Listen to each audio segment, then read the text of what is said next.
Hey everyone, this is Josh Gracin. You're watching Celeb Secrets Country. Hey guys, Juliet from Celeb Secrets Country, and today we are here with Josh in Nashville during CMA Fest. Hello, hello. Hello. How are you doing? I'm doing good. Yourself? Good, good. It is CMA Fest. I know it's a busy week for everyone down here. What do you have going on? I got kind of lucky this year because I was in between representations, so I brought the Holland group on board. I think January, February, somewhere around there. And so we were behind the ball on scheduling, but next year is probably going to be pretty busy. I've had my fair share of CMA Fest, so it's good not to be busy this year. Yeah. And what would you say is your favorite part of CMA Fest? I would just, all the fans are here, and at the end of the day, that's what it's all about. So being able to, country music is the only genre that you can honestly say that the fans are like right in front of the artist, hands-on with the artist, and get to meet some of their favorites. You do have new music out right now. It's called Nothin Like Us Part 1.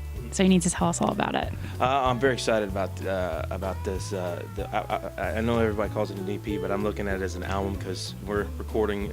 We've actually already recorded the second part of it to complete the album. So it's everything is come together on this, from the producers to the writers to the musicians to where we recorded it at, and with the part two, those same people came to bat once again. So there's great songs written on there by national songwriters, Jordan Reynolds, Steve Means, Robin Collins. I mean, it's just you're gonna hear those names a lot, I think, because they're the up and comers, and it was just a lot of fun making, a lot of fun singing and getting back to the studio and doing new things and getting out to the fans. And what made you want to split it up into two records?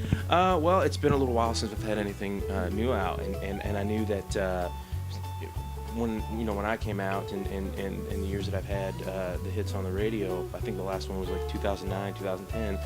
The industry's changed a ton. I mean, social media is way bigger than it was, and so I'm I was kind of past that point of the fanatic people just like going to the social media following their favorite artists. So I knew that getting new music out was important, and just getting it out there rather than setting it up and doing all this stuff and making sure I just felt like it would take too long, and I think my fans deserved new music finally, and I think the industry as a whole, I really wanted them to hear what we were doing so we could start building that buzz again and start getting back into the ring. And I don't like sitting on the sidelines. I don't like sitting on the sidelines during the game. It's not something I like to do. So that's why we went with that, and we knew that part 2 was going to be recorded, and then we knew part 2 we were going to do the whole thing, the whole push and the media circus around it and everything else. So what would you say was your favorite part about making both part 1 and part 2?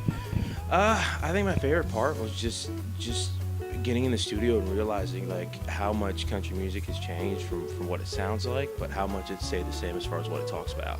And that's was the important thing to me, especially going in and looking for new music. Is I love all music. I've been a fan of all music ever since I was a kid. So I know that it's in order for music to stay strong, it needs to change. And the good thing about country music, rather than some of the other genres, is the country music has changed from what it sounds like. You got a lot of people saying, "Oh, it doesn't sound like country anymore." But if they just get past that and listen to the lyrics, listen to the words, they realize that the country music is country music because of the story, and the stories are still extremely strong, and that's I think is the most important thing about country music. And I hear you're a married man now. Congratulations. Thank you very much. Thank you very much. It's definitely a world changer, and that's why I have that right there.